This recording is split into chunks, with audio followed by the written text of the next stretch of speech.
Continuamos con nuestro estudio, hermanos, en el Evangelio de Marcos, en el capítulo número 5.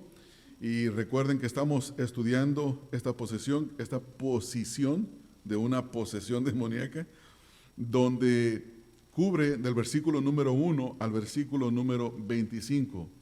Si ustedes hacen un breve recordatorio, se darán cuenta de que dimos comienzo al estudio y en los primeros 5 versículos estuvimos estudiando el primer mensaje.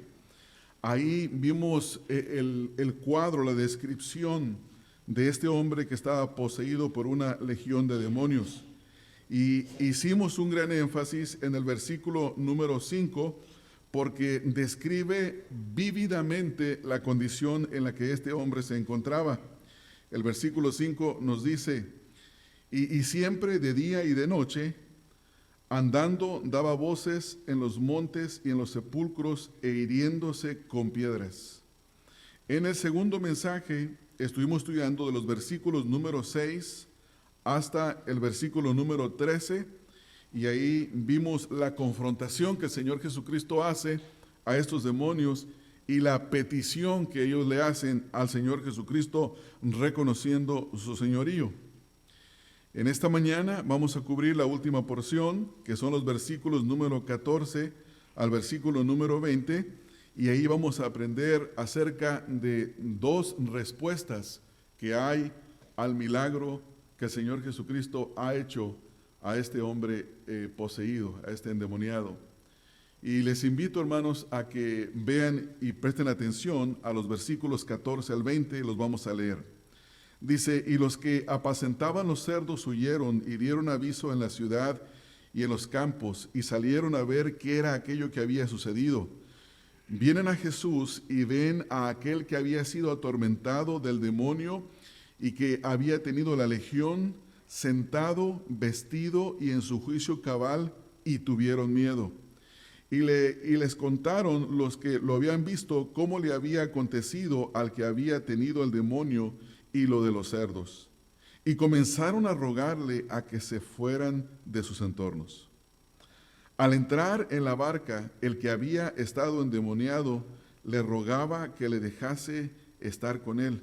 Mas Jesús no se lo permitió, sino que le dijo: vete a tu casa a los tuyos y cuéntales cuán grandes cosas el Señor ha hecho contigo y cómo ha tenido misericordia de ti. Y se fue y comenzó a publicar en Decápolis cuán grandes cosas había hecho Jesús con él, y todos se maravillaban. Conozco la historia de 2 hermanos que hace 33 años se les predicó el Evangelio. Trabajaban en el mismo lugar, se los predicó el mismo creyente, el mismo mensaje, a los 2 al mismo tiempo, por la misma cantidad de tiempo. Uno de ellos creyó y hasta el día de hoy sigue creyendo en el Señor, y el otro rechazó y hasta el día de hoy sigue rechazando abiertamente al Señor.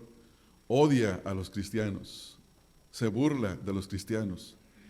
Cuando uno ve estas cosas, uno hace la pregunta: ¿por qué? ¿Por qué es así? ¿Por qué algunos creen y por qué otros rechazan? Y en realidad podríamos pensar en la teología bíblica y tener muchas respuestas, unas muy bíblicas, pero al final de todo hay algo que nosotros no conocemos y que para nosotros será un misterio, quizás por la eternidad, y es el hecho de que por qué Dios eligió antes de la fundación del mundo a algunos para salvación. En este capítulo que estamos estudiando hay 2 respuestas al milagro que el Señor Jesucristo ha hecho. La primera respuesta que estaremos viendo abarca los versículos 14 al versículo número 17 y la segunda del versículo 18 al 20. La primera es negativa, la segunda es positiva, y de las 2 vamos a aprender nosotros grandemente. Y nuestra conclusión al terminar de estudiar esto será que exaltaremos al Señor por la gran misericordia que el Señor ha tenido en la vida de cada uno de nosotros, a los cuales se nos ha concedido el creer en el Señor Jesucristo. Vean, hermanos, en el primer punto, versículo número 14. En este versículo número 14, nosotros encontramos ahí que hay una respuesta negativa al Salvador del mundo. Dice el versículo 14, y los que apacentaban los cerdos huyeron y dieron aviso en la ciudad y en los campos, y salieron a ver qué era aquello que había sucedido. La primera parte que observamos en este versículo número 1 es la actitud o la respuesta, la reacción que tuvieron los que apacentaban los cerdos. La primera cosa que nos dice es que ellos huyeron. Y esto tiene que ver con el temor que les había causado haber visto al Señor Jesucristo ejercer su gran poder. Y esto no es algo que en primera instancia a nosotros nos debe de sorprender. Cualquiera diría, oh, qué cobardes, mira, huyeron de tan gran milagro que habían visto. Pero estoy muy seguro de que si nosotros hubiéramos estado ahí presencialmente, hubiéramos sido grandemente impactados por el poder de Dios. Entonces hay que ir poco a poco pensando. La primera cosa que dice es que huyeron, y esta palabra huir tiene que ver con la idea de escapar. O sea que no simplemente se fueron porque les dio temor lo que vieron, ellos querían escapar a algo que ellos mismos no entendían. Es escapar por su vida, correr, salir huyendo. Y esa es la actitud que ellos tienen, es el primer verbo que vemos acá. Pero también dice que dieron aviso en la ciudad. Y en primera instancia nosotros podíamos pensar, oh mira, sí huyeron, pero sí hablaron de lo que estaba ocurriendo, del milagro que había ocurrido. No nos apresuremos, porque la palabra dar aviso no necesariamente tiene que ver con contar positivamente algo, con el propósito de magnificar o de exaltar. Y aquí vamos a ver el primer contraste entre las dos respuestas. Los apacentadores de los cerdos, en el versículo número 14, dieron aviso en la ciudad y en los campos.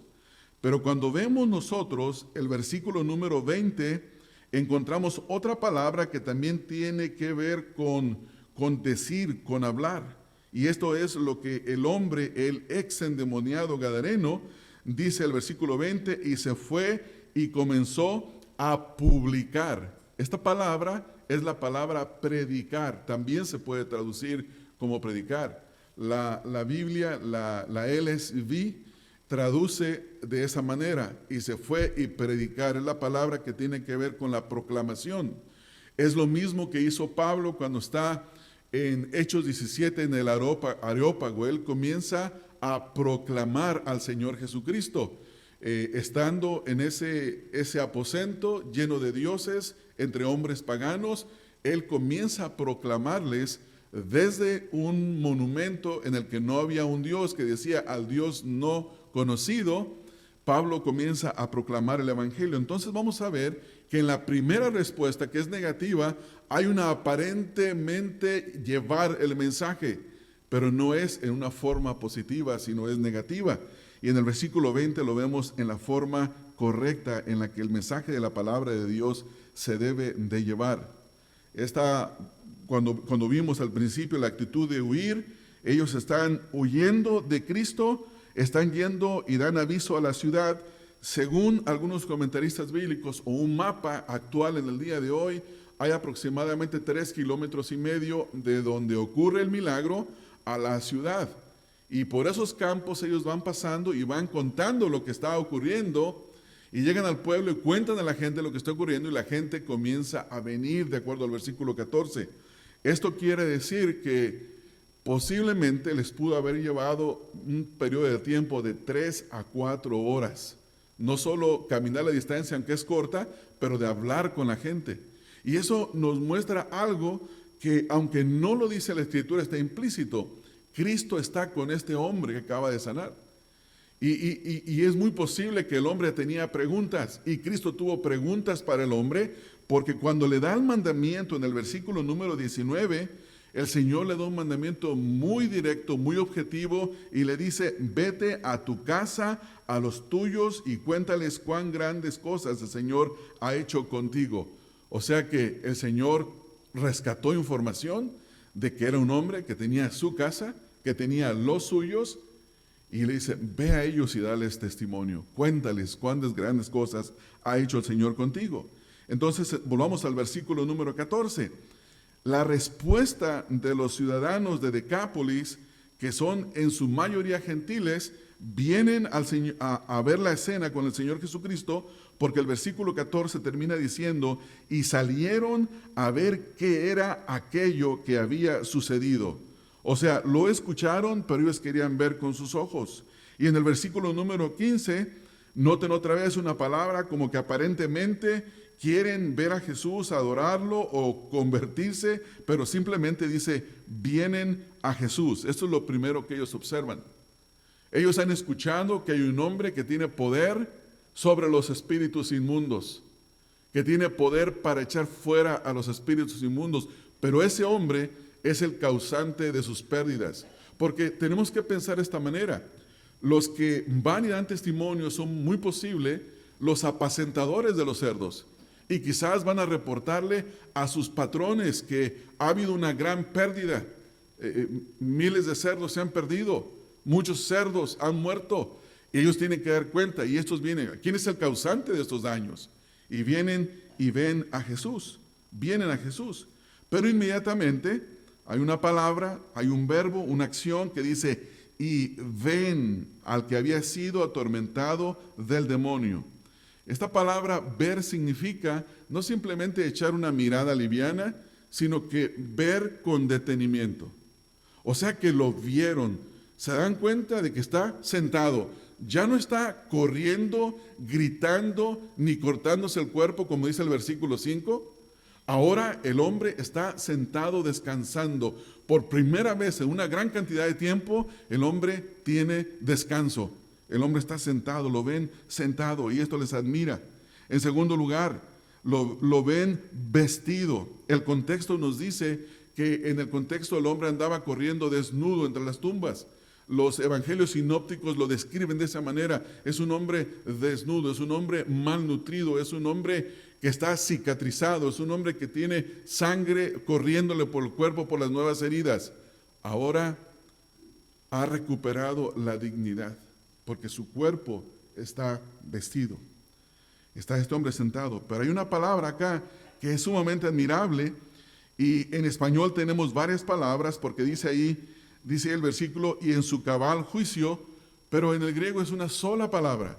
Y es la palabra que tiene que ver precisamente con eso, con una mente juiciosa, una mente cabal, una mente que puede tomar decisiones, una mente que puede estar por sí misma, que no es como cuando nosotros decimos, mira, se le botó, ¿no?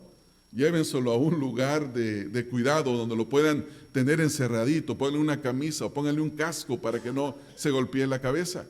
No, hermanos, ahora este hombre por sí mismo tiene el juicio cabal dentro de él y está descansando con su dignidad de regreso y con sus facultades mentales completas. Y esto es un cuadro, hermanos, de lo que el Señor Jesucristo hace con la vida de todos aquellos que nos ha salvado. En el momento de la salvación ocurre una transformación completa, que nosotros no nos damos cuenta en el momento que nos salvó, pero mientras más vamos leyendo la Escritura, vamos encontrando y sabiendo lo que Dios ha hecho con nosotros por medio de la salvación. Por ejemplo, cuando yo les he contado a algunos de ustedes, cuando yo me convertí, yo no sabía qué es lo que me había ocurrido a mí. En realidad no sabía. Hay algo que me ha ocurrido, pero no sé cómo explicarlo.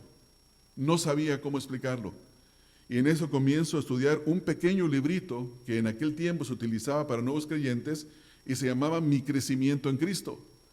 Y en la primera lección dice, permíteme explicarte lo que te ha ocurrido. Y yo quiero saber qué me ha ocurrido. Y la primera cosa que dice es 2 Corintios 5:17. De modo que si alguno está en Cristo, nueva criatura es. Y cuando yo leo esos versículos, se me ilumina el entendimiento, hermanos. Eso es lo que a mí me ocurrió. Yo estaba 100% convencido. Nadie tenía que decirme, ahora eres una nueva criatura en Cristo. La Escritura me abrió los ojos, me iluminó el entendimiento para hacerme saber qué me había ocurrido. Soy una nueva criatura en Cristo Jesús. Pero luego sigue el pasar del tiempo. Y luego leemos pasajes como Efesios capítulo número 2, versículo número 1 al 3, donde dice el apóstol Pablo acerca de nuestra antigua condición. Vayan conmigo por favor ahí, hermanos, en el capítulo 2.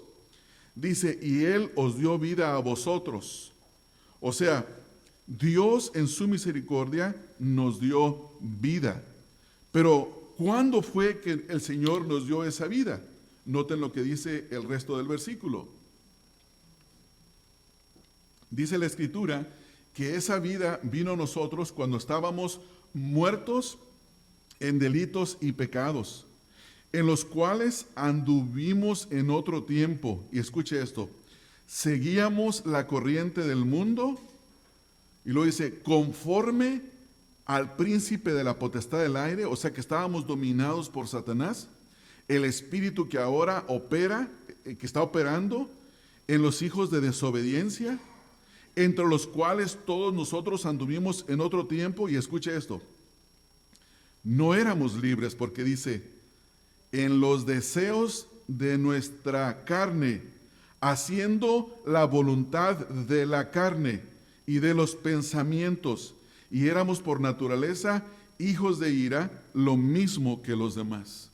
Si nosotros nos detenemos y nos ponemos a considerar este estado en el que nos encontrábamos antes de Cristo, hermanos, es un estado similar al endemoniado gadareno.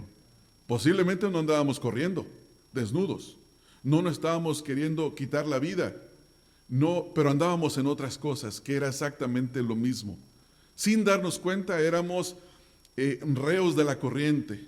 Sin darnos cuenta estábamos bajo el poder de Satanás. Sin darnos cuenta éramos esclavos de nuestros propios deseos, de los deseos de nuestra carne. Estábamos muertos en delitos y pecados. Ahora noten el gran contraste que viene en el versículo número 4. Y esta frase es súper famosa porque dice, pero Dios, pero Dios. Esta es una frase que se ha hecho famosa por la predicación de Martin Lloyd Jones, quien ha predicado grande cantidad de mensajes sobre esta sola frase, pero Dios, explicando lo que Dios ha hecho, la intervención de Dios, pero Dios, que es rico en misericordia, por su gran amor con que nos amó, aun estando nosotros muertos en pecados, nos dio vida juntamente con Él, juntamente con Cristo, por gracia sois salvos. Es increíble, hermanos, el cambio. Entonces, vamos descubriendo nosotros lo que Dios ha venido haciendo en la vida de cada uno de nosotros. Poco a poco, mayor conocimiento de la Escritura, nos damos cuenta. Ahora, esto sin pensar en la condición en la que se encuentra cada persona que no está en Cristo. La Escritura dice que la ira de Dios está sobre todos aquellos que rechazan a Cristo. La única esperanza que tiene una persona sin Cristo es el juicio venidero, es la ira de Dios. Entonces también nos rescató de la ira de Dios, nos hizo nuevas criaturas, nos rescató de la maldición de nuestra propia carne, de la corriente del mundo, de la presión de Satanás, de la dirección en la que nos llevaba. Hermanos, esta es una liberación completa. No teníamos una legión de demonios, pero sí estábamos bajo el padre de los demonios. Nos tenía dominados, nos tenía oprimidos.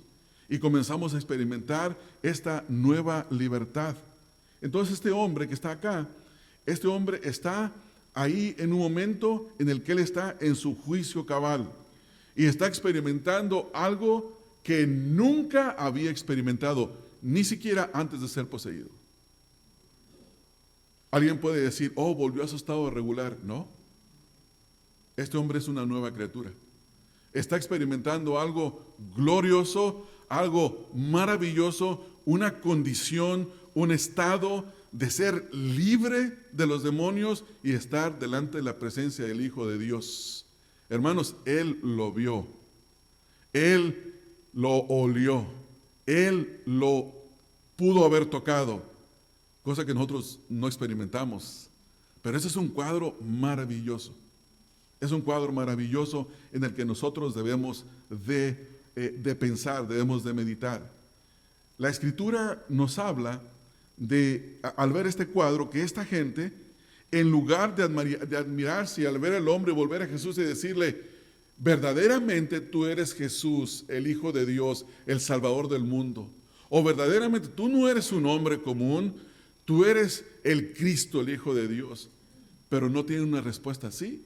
No dicen, oye, qué gran misericordia has tenido con este hombre, ten misericordia de nosotros. No, dice la Escritura que tiene una reacción muy opuesta a esto, porque dice el versículo número 15 que cuando vieron su cabal juicio, ellos tuvieron miedo. Ahora, esto no es malo en sí mismo, porque en el contexto, en el capítulo 4, en el versículo número 41, los discípulos también tuvieron miedo cuando vieron al Señor Jesucristo callar y enmudecer el viento y la tempestad del mar, porque dice el versículo 41, dice, entonces temieron con gran temor y se decían el uno al otro, ¿quién es este que aún el viento y el mar le obedecen? Ahora, vea los contrastes, los dos tuvieron temor, los dos grupos. Los discípulos tuvieron temor, los habitantes de Decápolis tuvieron temor, pero los discípulos hicieron algo que no hicieron los habitantes de Decápolis, y es, ¿quién es este? ¿Quién es Jesús? Comenzar a indagar, ¿quién es Jesús que aún los vientos y la mar le obedecen? Estos acá en contraste, vea lo que hacen, versículo 16. Dice, y les contaron los que lo habían visto, cómo le había acontecido al que había tenido el demonio y lo de los cerdos. Y aún así ellos están en temor, pero la respuesta que viene acá en el versículo 17 es, y comenzaron a rogarle que se fuera de sus entornos. Lo echaron del lugar, hermanos. Y cuando nosotros vemos esto, decimos, están perdiendo la oportunidad de la vida eterna. ¿Cómo es posible que están tan ciegos? Están viendo un milagro que no se ha visto jamás entre sus medios. Reconózcanlo, están perdiendo la oportunidad. Pero saben, hermanos, que nosotros podemos hacer lo mismo cada domingo que nos congregamos. Porque podemos abrir las Escrituras y leer pasajes de las Escrituras que en su momento nos pueden traer una impresión, pero cuando estamos en preocupaciones, en dificultades, ni siquiera nos recordamos de ese pasaje que nos trae la respuesta, porque en su debido tiempo no respondimos a la Escritura como debíamos de responder. Y por esa razón, muchas veces, hermanos, nosotros venimos, tenemos la oportunidad de leer, escuchar, pero no tomamos ventaja de lo que hemos escuchado. No meditamos en lo que hemos escuchado. No respondemos en lo que hemos escuchado. Y es como si le dijéramos al Señor Jesucristo, vete de mi entorno. Y mucha gente en el día de hoy escucha la predicación del Evangelio y encima de todo la rechaza y hacen lo mismo. Están echando al Señor Jesucristo de su entorno. Y esto es algo que nosotros, usted y yo, deberíamos de considerar en esta mañana, tener cuidado cómo oímos. En el contexto, en la parábola del sembrador, se enfatiza el oír. Capítulo 4, versículo 3, oíd. Capítulo 9 al final dice, oiga. Capítulo 4, versículo 12, y oyendo, oigan. En el mismo capítulo, en el versículo 15, dice, después que la oyen. Versículo 16, cuando han oído. Versículo 18, los que oyen la palabra. Versículo número 20, los que oyen la palabra. Y la pregunta para nosotros es, ¿cómo oímos la palabra de Dios? Estos hombres escucharon el testimonio de los que vieron el milagro de la palabra de Dios y ellos echaron al autor de la vida de entre medio de ellos. Este es un caso triste, hermanos. Es un caso triste. Le echaron porque no le conocieron. Ahora, nosotros tenemos que pensar en este momento, volviendo al tema del versículo número 15, de la palabra en su sano juicio. El sano juicio en el Nuevo Testamento, en la teología bíblica, es tener la mente de Cristo. En el momento de nuestra salvación, que somos hechos nuevas criaturas, se nos da a nosotros la mente de Cristo. Y esa mente de Cristo tiene que ser renovada, tiene que ser cultivada a través de conformarnos a la palabra de Dios, y tenemos esa gran bendición de poder aprender a hacer lo que se llama tomar una cosmovisión bíblica de todas las cosas. Y no vivir como el resto de las personas, hermanos. No vivir como las personas que viven sin Dios y sin esperanza. 2 versículos para meditar en este pasaje. Romanos capítulo número 12, en el versículo número 3. Ahí mismo se utiliza esta misma palabra, esta misma idea en Romanos capítulo número 12. Vayan conmigo a ese pasaje, por favor, hermanos. En el versículo número 3 nos dice lo siguiente. Dice, digo pues, por la gracia que me es dada, a cada cual que está entre vosotros, que no tenga más alto concepto de sí del que debe de tener, sino que piense de sí con cordura, conforme a la medida de la fe que Dios repartió a cada uno. Hay un mandamiento a ejercer un sano juicio con referencia a cada uno de nosotros, Romanos 12:3. En el capítulo número 2 de la epístola del apóstol Pablo a Tito, a este joven, se le escribe en el capítulo número 2, en el versículo número 6, lo siguiente con referencia a esta clase de mentalidad. Dice, exhorta a sí mismo a los jóvenes a que sean prudentes. Cuando nosotros venimos al conocimiento de Cristo, se nos da una nueva manera de pensar. Ahora todo es nuevo y esa manera de pensar es conformarse de acuerdo a las Escrituras.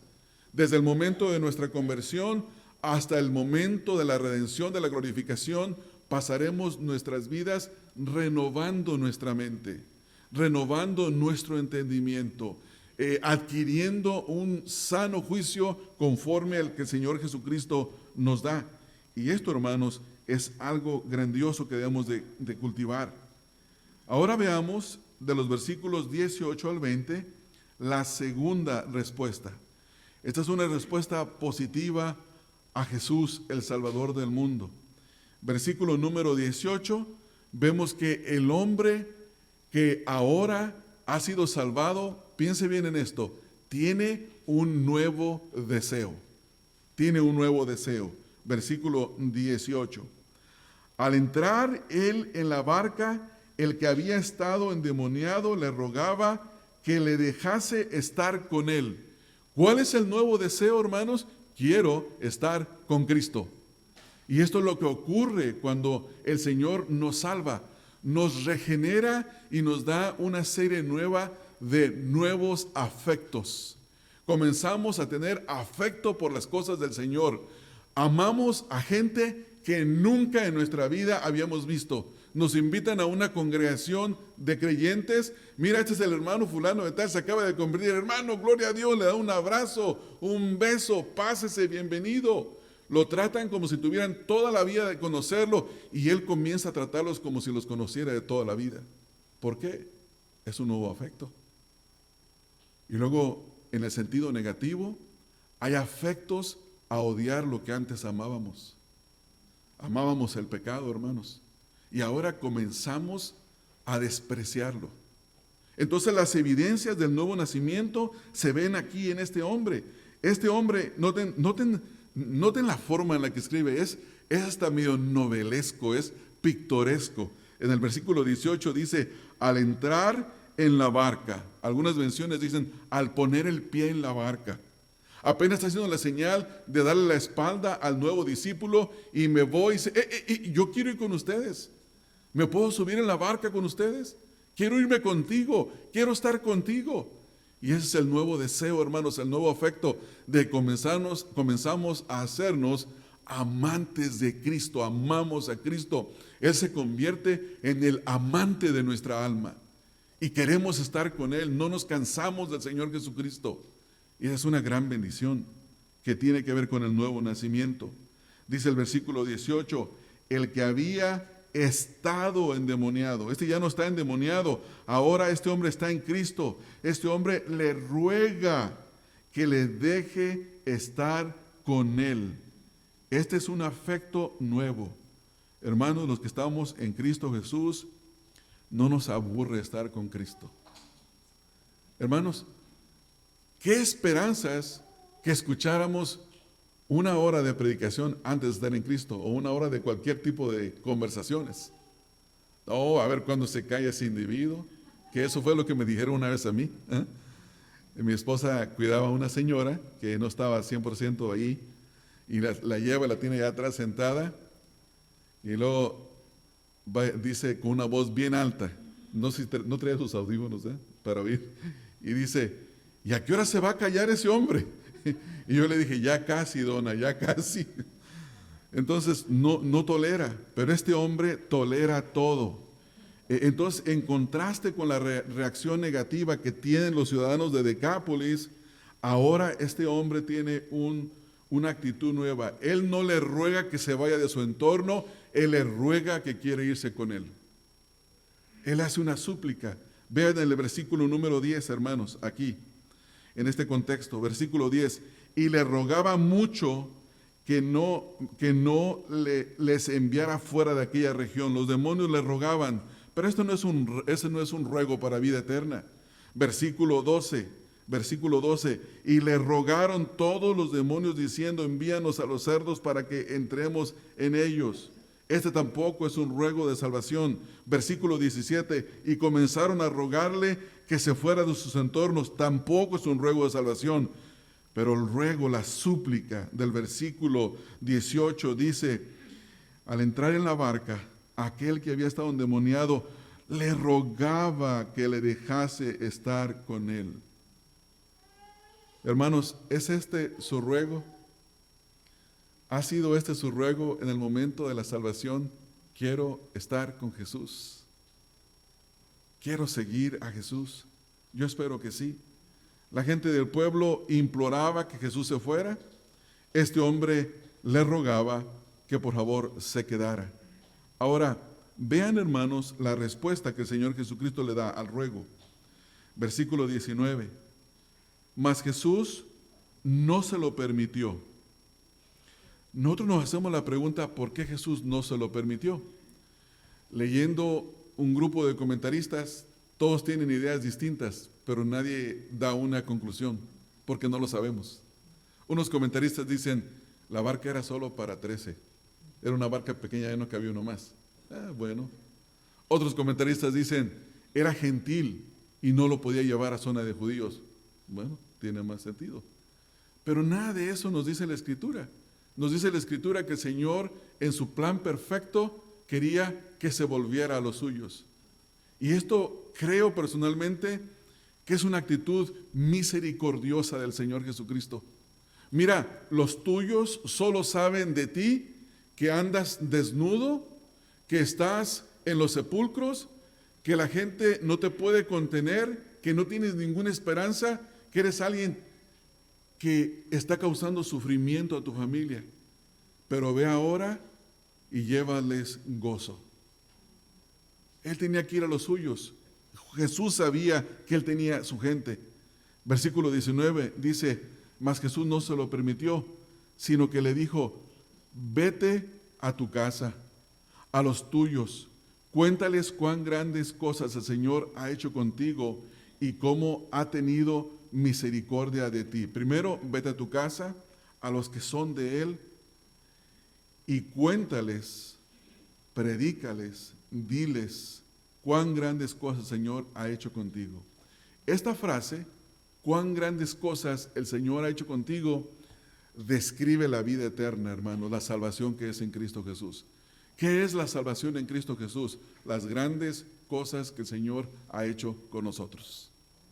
En primer lugar, el milagro de la regeneración, que nos quita el corazón de piedra y nos da un corazón de carne. Y ese corazón de carne hace que los ojos se abran, que los oídos escuchen y que la voluntad se incline a Cristo. Porque antes de la conversión, Jesús dijo: ninguno puede venir a mí si el Padre que me envió no le trajere. Eso es algo grande, hermanos, es algo que necesitamos de meditar más en ello. Meditemos lo que el Señor ha hecho en nuestra vida. Hermanos, rompió toda resistencia a Cristo. A mí me predicaron el Evangelio cuando yo tenía 15 años. Estuve en un servicio funeral donde falleció el padre de un amigo mío que eran de una iglesia bautista ahí en Guadalajara. El tío de él era predicador, una iglesia pentecostal en el Distrito Federal. Vino y predicó un mensaje sobre Lázaro y el rico, cómo ambos mueren y terminan en destinos eternos. Y yo escuché, y ahí quedó todo. Fue a escuchar. La pregunta es, ¿por qué? ¿Por qué? Hace 33 años, el Señor en su misericordia me permitió ver, escuchar y venir al Señor. Y la respuesta es porque Él regeneró mi corazón e hizo una gran cosa en él. Esa es la experiencia de la salvación que Él ha hecho con cada uno de nosotros. Otra de las experiencias de la salvación es el nuevo afecto que acabamos de ver. Y la que vamos a ver en el versículo 27 es la obediencia, porque dice en el versículo número 20, porque dice, y se fue y comenzó a publicar en Decápolis cuán grandes cosas había hecho Jesús con él. Esto es lo que produce el nuevo nacimiento, no solo afectos nuevos, no solamente la regeneración del corazón, produce, hermanos, obediencia en el corazón de la persona.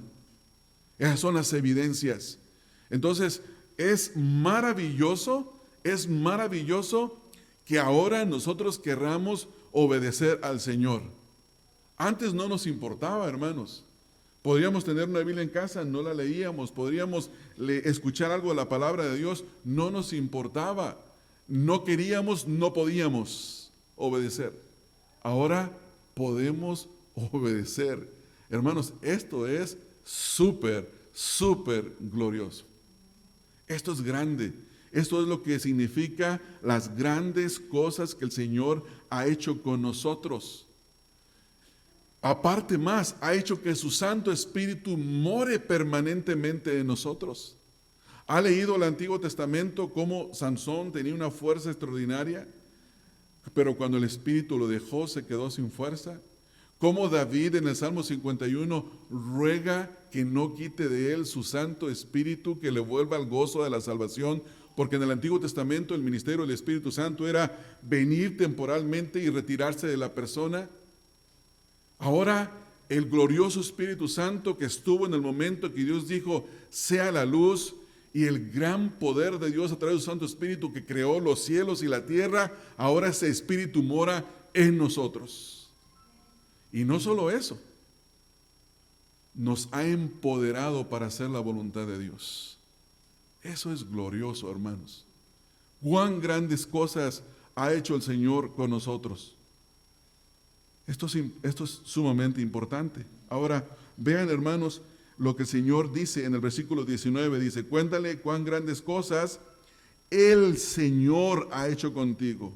Solo Dios puede efectuar la salvación.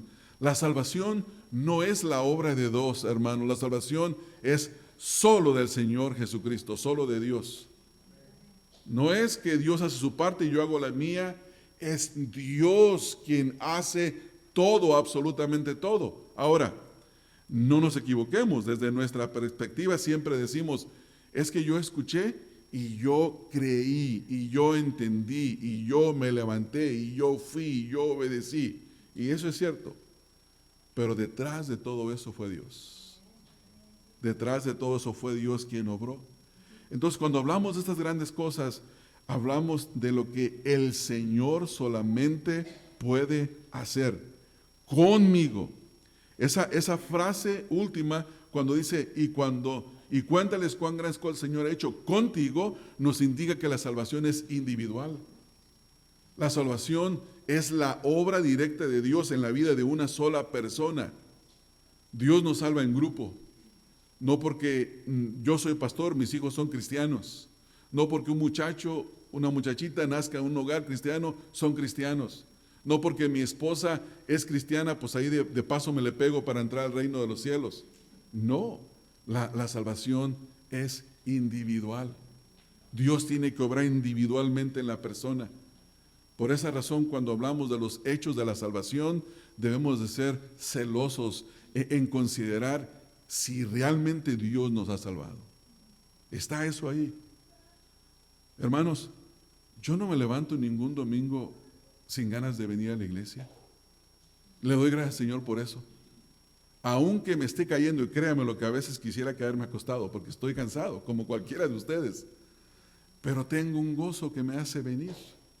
Estoy contento porque no he perdido el gozo. Hoy me puedo sentir triste por una situación que pasé en la iglesia antes de irme a acostar el sábado en la noche y que no quisiera ni pensar más en ello, pero llega el domingo en la mañana y tengo ganas de venir, tengo gozo, quiero verlos a ustedes, quiero estar entre ustedes, quiero estudiar la escritura junto con ustedes.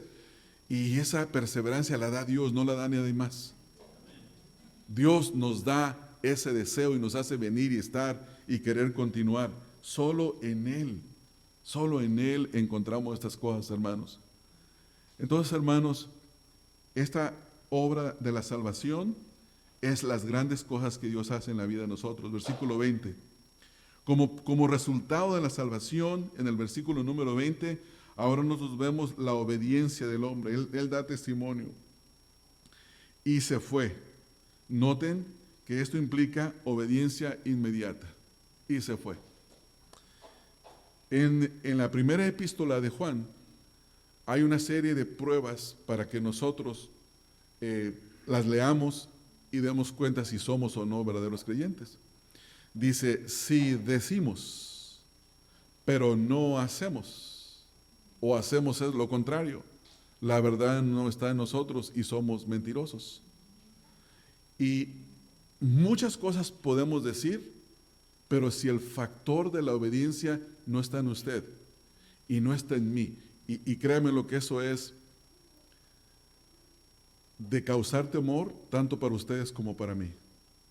Si no está el factor de obediencia en nosotros, tenemos que tener mucho cuidado porque yo puedo decir todo lo que yo quiera. Le voy a dar un ejemplo.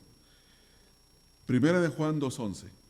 En Primera de Juan 2:11 está la prueba, la prueba del amor fraternal. Pero hay algo implicado ahí en el versículo número 11 que yo veo algo más ahí por el contexto que nosotros vemos en esa epístola. Dice el Primera de Pedro 2:11.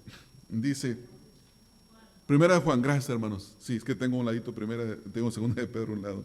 Gracias. Ustedes están bien despiertos y eso es bueno, hermanos. Dice el versículo número, no es el 11, es el 10. Dice, leamos desde el 7 para entender un poco todo. Sí. Hermanos, no os escribo un mandamiento nuevo, sino el mandamiento antiguo que habéis tenido desde el principio. Este mandamiento antiguo es la palabra que habéis oído desde el principio. Sin embargo, os escribo un mandamiento nuevo, que es verdadero en Él, en Cristo y en nosotros. Y escuche esto, porque las tinieblas van pasando y la luz verdadera alumbra. Ahora vean lo que dice el versículo número 9. Era el versículo que quería mencionar. Versículo 9. El que dice que está en la luz. Aquí luz es sinónimo de verdad. Y hoy en día hay una frase muy popular que es tener sana doctrina. Y hay muchos entre nosotros que alardeamos de tener sana doctrina. Pero si decimos que tenemos sana doctrina y no amamos a los hermanos, no somos cristianos, hermanos. Miren lo que dice el versículo 9. Y aborrece a su hermano, está todavía en tinieblas. No conoce la sana doctrina, aunque la conozca intelectualmente. Entonces hay una relación tensa entre conocimiento bíblico y práctica del conocimiento bíblico. Y esto es lo que le ocurre al ex endemoniado gadareno, que ahora él conoce a Jesús, tiene un nuevo afecto por Jesús y lo muestra con obediencia. Versículo 20, y se fue y comenzó a publicar en Decápolis, comenzó a predicar. ¿Qué predicó? ¿Cuál era el tema que predicaba? Las grandes cosas que había hecho Jesús con él. Ahora, deténgase un momento. En el contexto, versículo 19, Jesús dice, cuéntales cuán grandes cosas el Señor ha hecho contigo. Y esa es una referencia a Dios. Jesús se está refiriendo a Dios, aunque la palabra ahí es la palabra kurios, para Señor. Jesús está diciendo, ve y cuéntales lo que hizo Dios contigo. Acá en el versículo número 20, el hombre predica lo que Jesús hizo con él. Y esto nos habla de la deidad del Señor Jesucristo. Pero cuenta las grandes cosas que había hecho Jesús con él. Hermanos, ¿cuántas maravillas hay en el mundo? Que se conocen históricamente. ¿Las qué? Las 7 maravillas del mundo. ¿Pueden mencionar alguna? Machu Picchu. ¿En serio es de las maravillas del mundo? Felicidades, hermano. Sí, los jardines de Babilonia. Bueno, las 7 maravillas del mundo, ¿no? Yo recuerdo estudiar en la primaria en un libro de 6º grado, las 7 maravillas del mundo y los dibujos, y estaba con la boca abierta. Y le dije, papá, mire, estas son las 7 maravillas del mundo. Abuelo, estas son las 7 maravillas del mundo. Mamá, estas son las 7 maravillas del mundo. Pues es así como nosotros los creyentes debemos de hablar de lo que Cristo ha hecho en nosotros. Vean aquí lo que dice él. Vean el vocabulario. Marcos habla de mega, es grandes, es el superlativo, es el decir grandes cosas. Cuán grandes cosas el Señor ha hecho contigo. No ha hecho cosas con él, ha hecho grandes cosas con él, en él, que no las puede negar. No puede negarlo. No puede negarlo. En el momento de nuestra conversión, cuando damos testimonio, hay gente que nos dice, te lavaron la cabeza, te engañaron. Pero el testimonio de nuestra conversión en nosotros mismos no lo podemos negar nosotros mismos. Nadie nos puede engañar, nadie nos puede hacer cambiar de parecer. Una persona que verdaderamente se convierte nunca se vuelve atrás. Podrá caer temporalmente, pero será levantado, perseverará, porque las grandes cosas que Dios ha hecho, entre ellas sellarlo con el Espíritu Santo, lo hacen andar. Ahora, el versículo número 20 dice aquí que este ex endemoniado gadareno ahora es un predicador del Evangelio, hermanos. Hermanos, este no es un cuadro raro. No es un cuadro raro. Imagínenselo. Este hombre está ñengo, ¿Ustedes saben qué es ñengo? Flaco. Sí, está flaco. ¿Por qué está flaco? Por la condición en la que se encontraba. No tiene una gran atracción. Pero ahora lo escuchan hablar y él se convierte, el ex endemoniado de la legión, ahora es un predicador del Evangelio. Hermanos, ¿no es eso grande? ¿No es eso grande? Que el Señor le arrebata el poder del alma de este hombre, se lo arrebata, lo toma para sí, para siempre, y nadie va a poder arrebatar el alma de este hombre de las manos del Señor Jesucristo. Y este hombre perseveró porque el Señor Jesucristo lo salvó. Dice la Escritura aquí que se va y anuncia, publica. Eso tiene que ver con anunciar abiertamente, y tiene varios significados la palabra. Tiene que ver con anunciar públicamente, tiene que ver con predicar formalmente, tiene que ver con hablar con autoridad, tiene que ver con persuadir, con instar, con advertir sobre la necesidad del acatamiento a la palabra de Dios. La predicación tiene esa urgencia. Si la predicación de la palabra de Dios no tiene el elemento de persuadir a las personas a obedecer, a acatar, a sujetarse, no se le puede llamar predicación. No puede ser predicación. Tiene que tener ese elemento. Y esto lo vemos, por ejemplo, en Romanos capítulo número 10. Véanlo en el Romanos 10, en el versículo número 14. Ahí encontramos el uso de esta palabra de predicar, Romanos 10, 14, donde dice: ¿cómo pues invocarán a aquel en el cual no han creído? ¿Y cómo creerán en aquel a quien no han oído? ¿Y cómo oirán sin haber quien les predique? Es la misma palabra. O sea que este hombre fue y predicó. Esto es increíble. Primera de Pedro, capítulo número 3. Ahora sí, Primera de Pedro 3, 19. Primera de Pedro 3, 19 dice: porque esto merece aprobación. Si alguno a causa de la... No, perdón, estoy en el versículo equivocado. Número 9. No devolviendo mal por mal, ni maldición por maldición, sino por el contrario, bendiciendo y sabiendo que fuisteis llamados para que heredases bendición. No estoy en el equivocado todavía. Es 19. Primera de Pedro 3, 19. ¿Ese les dije, hermanos? Sí, ¿verdad? Yo leí 9 por alguna razón. 19, en el cual también fue y predicó a los espíritus encarcelados. Entonces, esta es la misma palabra que se utiliza en esos tres pasajes y tiene que ver con predicar, tiene que ver con llevar. Hermanos, ¿cómo nosotros podemos en esta mañana, después de estudiar un pasaje como este por las últimas 3 semanas, o no, casi 4 semanas, porque una semana no prediqué, cómo podemos nosotros aplicar este pasaje en nuestras vidas? En otras partes de los evangelios se menciona la autoridad de Jesús. Ya lo vimos en el contexto. Lo vamos a ver adelante, o ustedes ya lo vieron sobre el poder sobre las enfermedades. Vamos a verlo, el poder, ya lo vieron sobre el poder de la muerte, sobre la muerte también ya, ¿verdad? Entonces, se ve cómo de esta manera, al hacer estos milagros, el Señor hace lo que se le puede llamar la venida del reino de los cielos, la inauguración del reino de los cielos, y cómo hay un llamado a la gente a venir al reino de los cielos, y esto es lo que está haciendo acá, y esto es lo que nosotros también debemos de prestar atención. La Biblia también nos habla de la realidad de las potestades superiores, la realidad de Satanás y sus fuerzas, pero la Escritura nos manda a nosotros confiar en el Señor. Nos manda a tener cuidado de los espíritus, pero también nos manda a nosotros fortalecernos en Él y en el poder de su fuerza.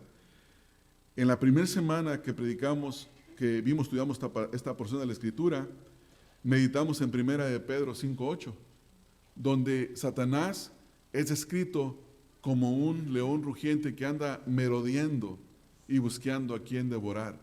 A este hombre casi lo destruye, pero el Señor lo rescató. Ahora, ¿qué es lo que pasa con otros los creyentes? Porque me he hecho la pregunta, ¿puede una persona creyente ser poseída por un demonio? Y la respuesta es no, porque el Espíritu de Dios mora en nosotros. ¿Puede un demonio perturbar a un creyente en alguna forma? Sí, sí puede. Y por esa razón nosotros tenemos que estar avisados en tener cuidado cómo resistir al diablo. La Escritura no nos manda a hacerle guerra. La Escritura no nos manda a reprenderlo. La Escritura nos manda someternos a Dios. Resistir al diablo, pero en obediencia al Señor. Y Él huirá de nosotros. La Escritura nos manda en Efesios 6:10 a fortalecernos en el Señor y en el poder de su fuerza. Ahora, piensa en ese versículo y vamos a cerrar con él en este momento. Efesios 6:10 es un mandato: fortaleceos en el Señor y en el poder de su fuerza. Primera cosa, ¿por qué un cristiano debe de fortalecerse en el Señor? La respuesta es porque en sí mismo es débil.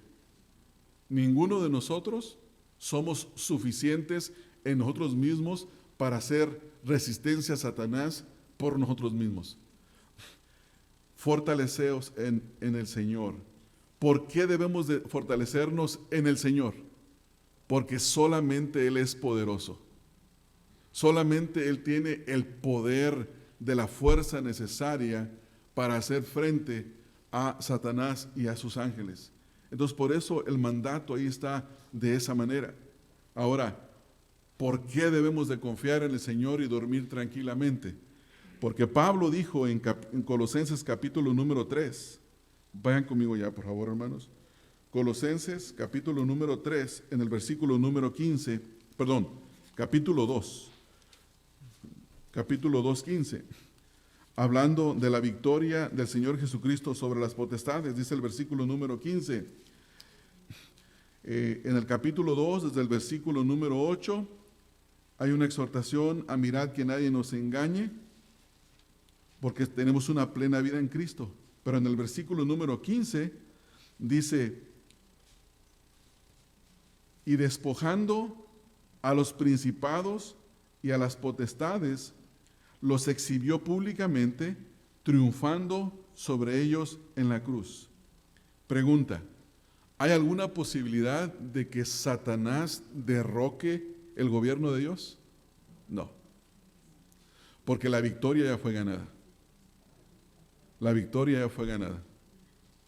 Cristo ya los exhibió públicamente.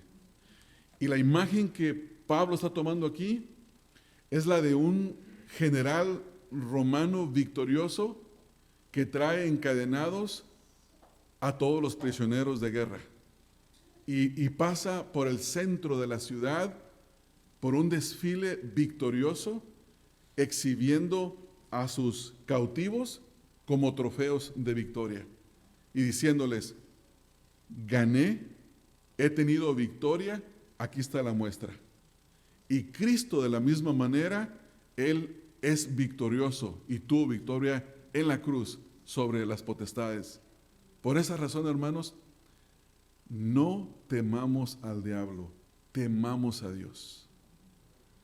La Escritura nos manda tener temor de Dios, no tener temor al diablo. Eso es equivocado. El temor de Dios nos moverá a la obediencia nos ayudará a resistir a Satanás y como resultado Él huirá de nosotros. Satanás no le tiene miedo a las conjuraciones de los cristianos. Te conjuro, te mando, te ordeno. Satanás huye cuando un cristiano obedece, porque no puede hacer nada. El poder de Dios obra en la vida de los obedientes. Hermanos, una tremenda historia de la que nosotros podemos aprender grandes principios y verdades que transforman nuestras vidas. Amén. Vamos a orar, hermanos.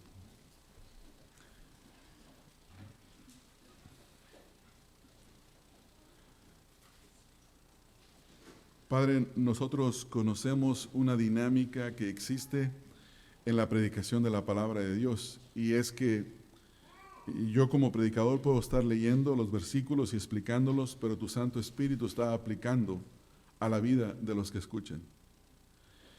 Y es muy probable que tu Santo Espíritu está hablando a la vida de alguno que todavía no te conoce, Señor Jesús, que no es cristiano, que no ha nacido de nuevo.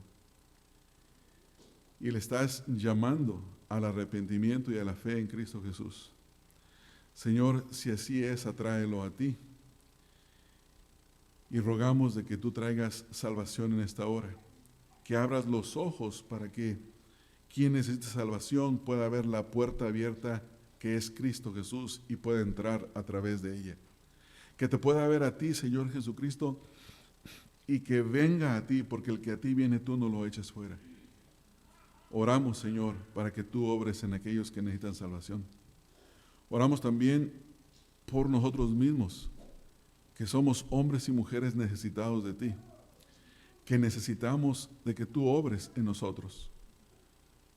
Ayúdanos, Señor, a tener corazones agradecidos por las grandes cosas que tú has hecho en nosotros a través de la salvación.